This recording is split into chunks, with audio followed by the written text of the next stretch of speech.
Et on se retrouve au salon Format Sarthe en direct, bien évidemment. Dans un instant, la troisième conférence de la matinée. Ça fait le plein en ce moment. C'est quand même assez génial. Il y a un monde fou, des parents avec les enfants, et ils ont envie de découvrir. Il y a un choix tellement énorme que ça va être compliqué pour eux de faire correctement leur orientation. Et alors encore plus compliqué, quand on voit qu'il y a la Maison de l'Europe qui est là. On se dit, qu'est-ce que fait la Maison de l'Europe là? Bonjour Stéphane Alanic. Bonjour, bonjour. C'est quoi la Maison de l'Europe? Rappelons-le en deux mots. Donc là, nous sommes au sein du pôle conseil et formation, orientation.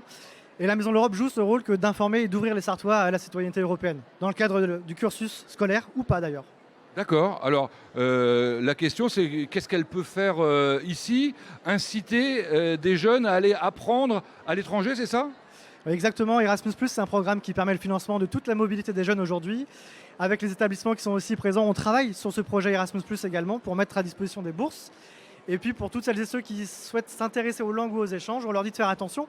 Certains établissements peuvent en proposer des projets Erasmus+, et d'autres pas. Donc bien cerner ses envies avant de postuler et de candidater dans les établissements est très important. Bon, on a démarré par cette image. Cette image, ce sont les Sarthois qui sont un peu partout en Europe dans un système qui s'appelle le volontariat, c'est ça? Le volontariat européen, c'est un système qui permet aux jeunes qui sont en année de césure de faire quelque chose tout en continuant de se former et d'apprendre des compétences non formelles, c'est-à-dire gagner en autonomie, gagner en compétences linguistiques également. Et pour cela, il y a des volontariats qui existent, qui sont aussi financés par l'Union européenne. Là, on voit les Sarthois qui sont ailleurs en Europe. On a vu chez nous, d'ailleurs, sur LMTV, l'inverse. Les Européens qui sont en Sarthe. Et en l'occurrence, ils étaient au MFR, je crois. Vous avez des volontaires européens dans les 6 MFR de la Sarthe aujourd'hui, au lycée Joseph Roussel, au lycée Les Horizons et dans d'autres établissements encore. Donc beaucoup de Sarthois aussi peuvent avoir un contact avec l'étranger sans même partir. C'est plutôt pas mal. Ça permet de se familiariser tout doucement avec la mobilité européenne avant de franchir le pas. Il y a combien de Sarthois comme ça qui font des études ailleurs en Europe en ce moment? Nous, on travaille avec les établissements scolaires sur l'envoi de 150 jeunes qui sont en formation professionnelle essentiellement. Après, il y en a plus parce que d'autres établissements portent eux-mêmes leurs propres projets. Mais nous, on travaille sur 150 bourses de mobilité avec des établissements scolaires. Très bien. Bon, et puis là, j'ai vu que ça marchait très fort. Il y a plein de gens qui viennent vous voir et prendre des infos. On va enlever le cadre qui est là. Que va-t-on découvrir en dessous? Eh bien, on va le découvrir maintenant. Un joli casque. Voilà, et pas n'importe quel casque. Ça, c'est un casque qui fait rêver, évidemment. C'est celui des pompiers. Et en l'occurrence, je vous présente le commandant Daniel Deschamps. Bonjour, monsieur Deschamps. Bonjour. Commandant Daniel Deschamps, vous vous occupez de 50% du département au SDIS. Le SDIS, ça veut dire, rappelez-nous? Alors, c'est le service départemental d'incendie et de secours de la Sarthe, plus simplement les sapeurs-pompiers du département.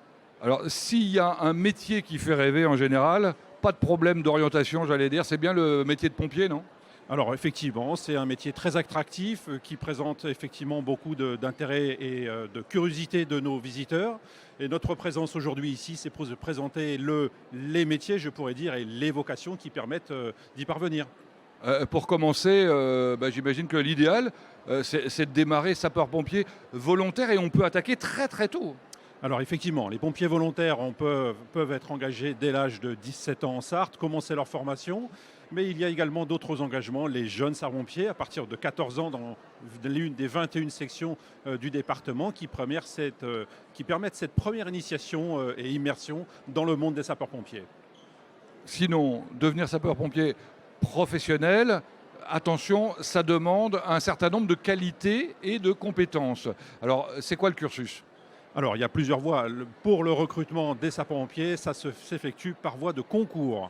Donc, il y a des épreuves écrites, des épreuves d'aptitude physique que l'on prépare. Et nos pompiers volontaires sont également préparés à cela. Mais vous pouvez m'en dire plus à partir de quel niveau on peut faire une formation donc, pour devenir sapeur-pompier volontaire? Alors, à partir d'un niveau... Pas volontaire, professionnel. Voilà, pompier professionnel, c'est ouvert à partir de diplômes de niveau 5, CAP.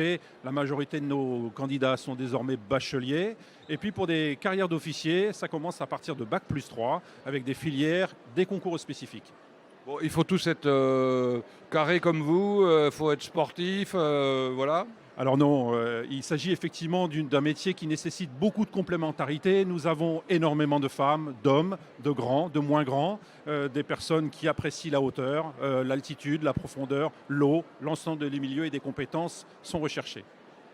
Bah écoutez, je sais que votre stand a beaucoup de succès. On peut inviter les jeunes qui ne savent pas, qui se posent des questions, à venir vous rencontrer. Merci, commandant. Merci beaucoup, bonne journée.